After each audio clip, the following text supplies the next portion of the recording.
Para tener acceso a una pensión garantizada se requieren hoy 1.250 semanas de cotización, que es el equivalente a 25 años de trabajar.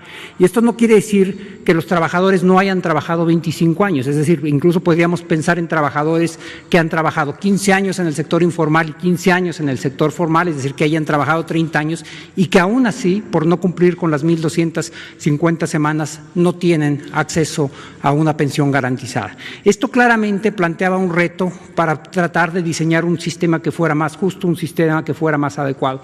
Pero hay un problema. En las pensiones aportan tres entes. Aportan los propios trabajadores, una parte de su salario se va como un ahorro, aportan de manera muy importante los empresarios, los patrones, y aporta el gobierno federal. El gobierno federal aporta a través de diversas bolsas, aporta primero al sistema de pensiones, aporta más de 700,000 millones de pesos al año al sistema de pensiones del ISSSTE, más de 300,000 millones de pesos al año al sistema del IMSS. Entonces, una discusión que siempre se da aquí y que a veces hace que las reformas se vayan retrasando es en el nuevo mecanismo cuánto se va a aportar y quién va a aportar. Y algo que ayudó a facilitar la negociación fue, como señaló el presidente, la actitud extraordinariamente proactiva del presidente del Consejo Coordinador Empresarial, que asumió que tiene que haber un empresariado ahora con mucha más conciencia social y que les correspondía a ellos dar el primer paso y el paso más importante. No solamente están los tres entes, sino están también los dos presidentes de las juntas de coordinación política, tanto de la Cámara de Senadores como de la Cámara de Diputados, porque esto tendrá que tener un tránsito legislativo. Ahora, ¿cuáles son los objetivos de la propuesta y qué es lo que se está buscando llegar a ella? La primera es, como yo señalé, se va a elevar la tasa de reemplazo de los trabajadores en un promedio de 40%. Y los trabajadores que menos recibían, que eran los que tenían hasta 5 salarios mínimos, van a aumentar de un 31% a un 54% su tasa de reemplazo. Es decir, va a aumentar más o menos en un 70% lo que ellos estaban recibiendo. La segunda es, hay un cambio muy importante, que es no nada más va a haber más recursos para las pensiones de los trabajadores, sino que el límite inicial para que puedan recibir una pensión garantizada va a bajar de 25 años a 15 años. Después va a ir subiendo paulatinamente, pero es reconocer que hoy un número importante de los trabajadores, aunque hayan dedicado una vida a trabajar, no alcanzan el mínimo para tener una pensión garantizada. Ahora, la pregunta relevante es, ¿cómo se va a obtener eso? Y la forma en la que se va a obtener es un aumento en la aportación total de 6.5 al 15%, y la cual se va a elevar fundamentalmente por un incremento paulatino de la aportación de los patrones de 5.15% hasta 13.87%. En un periodo de 8 años, los patrones van a incrementar en 2.7 veces lo que ellos aportan para el retiro de los trabajadores. La aportación que hace el Estado mexicano en este rubro no va a cambiar, va a tener un cambio de composición que explicaré en un segundo, pero el compromiso del Estado no está retirando. Pasamos a la siguiente, por favor. Entonces, ¿cómo está el sistema actual y cómo será el sistema nuevo? Como pueden ver, hay tres partes que componen la aportación actual. La parte marrón es lo que ponen los trabajadores y esa en la barra de la derecha verán no va a cambiar, es decir, está cambiando el monto total de recursos para que los trabajadores tengan acceso a una pensión, pero no va a ser a costa de que tengan que ahorrar más los trabajadores y por lo tanto tengan que disminuir su ingreso disponible. El gobierno hoy hace una aportación que va en dos partes. La parte moradita es la parte de lo que se llama la cuota social y tenemos una pequeña contribución ahí del punto 225 directamente a las pensiones. La vamos a recomponer, el monto va a ser idéntico, pero va a ir fundamentalmente a los trabajadores que tienen hasta 4 salarios mínimos. Y hay dos ideas detrás de esto. La primera es que hay que proteger a los trabajadores que ganan menos, pero la segunda es que hasta 5 salarios mínimos está el 80% de los trabajadores en México. Entonces va a ir dirigido a los que menos tienen y a los que conforman la mayoría. Pero como pueden ver, la parte que incrementa mayormente es la parte de las aportaciones de los patrones. Ahora, ¿en qué se va a traducir esto en concreto? Pasamos a la siguiente, por favor. Lo que van a ver aquí son dos tablas. Pasamos a la siguiente. Lo que van a ver son dos tablas. La tabla de arriba lo que tiene es actualmente para cada uno de los niveles de unidades de medidas de actualización, lo que se llamaban antes salarios mínimos, ahora difieren ligeramente, cuánto recibe cada trabajador.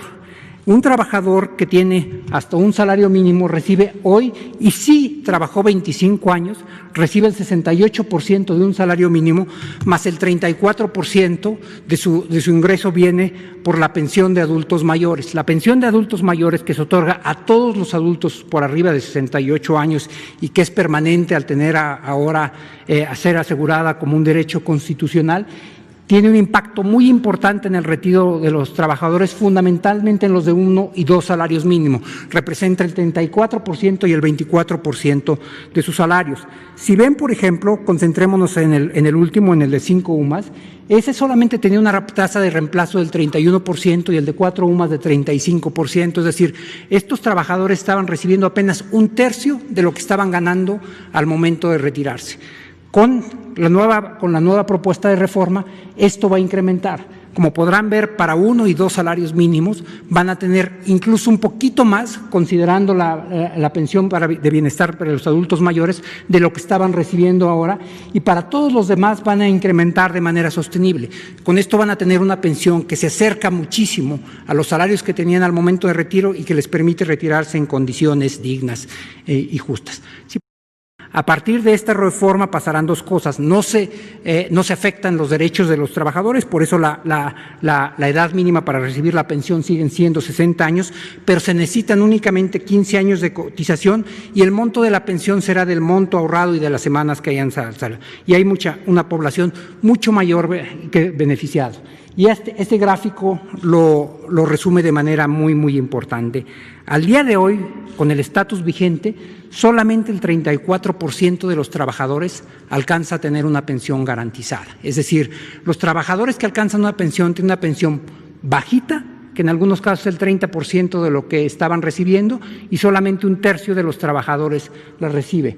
Con la propuesta que estamos realizando, alrededor del 82% de la población va a tener acceso a una pensión garantizada. Es un paso más muy, muy importante, como dijo el presidente, muy, muy importante en la construcción de un sistema para una vida justa para los adultos mayores.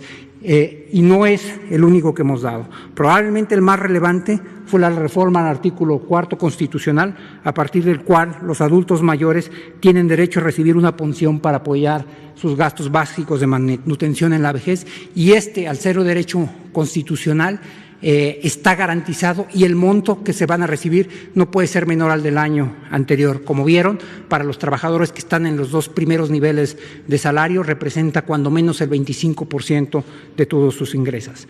La segunda reforma es esta que estamos planteando hoy, pero además se compone con otras iniciativas que ya hemos venido presentando a lo largo de los años, a lo largo de este último año y medio. En enero del 2019, en este mismo foro, anunciamos junto con la AMAFORE, la organización de las AFORES y el presidente de la República, el compromiso de las AFORES para llevar a sus comisiones a los estándares internacionales. Cuando nosotros llegamos a esta administración, la comisión era por arriba del 1%, que era relativamente alta para los estándares internacionales. Para el año 2019 logramos que bajara a menos del 1%. Ahora, para el 2020, fue un cambio radical. La caída fue más que la acumulada en los últimos 3 años. Está en 0.92%, pero ahora el total de las AFORES cobran una comisión por abajo del 1%. La Comisión para Estándares Internacionales está en alrededor del 0.7%, y lo que vamos a buscar también a través de esta reforma es la obligación y el compromiso de converger de manera inmediata a los estándares internacionales. Y finalmente había otra reforma que nosotros habíamos planteado, que enviamos al Congreso hace ya algunos meses. Fue aprobada una versión de ellas en la Cámara de Diputados, fue a la Cámara de Senadores, hicieron alguna modificación y está ya para su revisión final en la Cámara de Diputados, y es la que va a permitir cambiar el régimen de inversión de las AFORES. Y lo que esto quiere decir es que los ahorros que están para el retiro de los trabajadores puedan invertirse en activos que les den un rendimiento mayor. Tanto el punto 3 como el punto 4 lo que están buscando es que los rendimientos de los AFORES aumenten, pero vayan a dar a los trabajadores que no se queden necesariamente en las administradoras. Y esto suma a los acuerdos iniciales donde se está buscando mejorar el nivel de vida de los mexicanos en su etapa de adultos mayores. Gracias, presidente.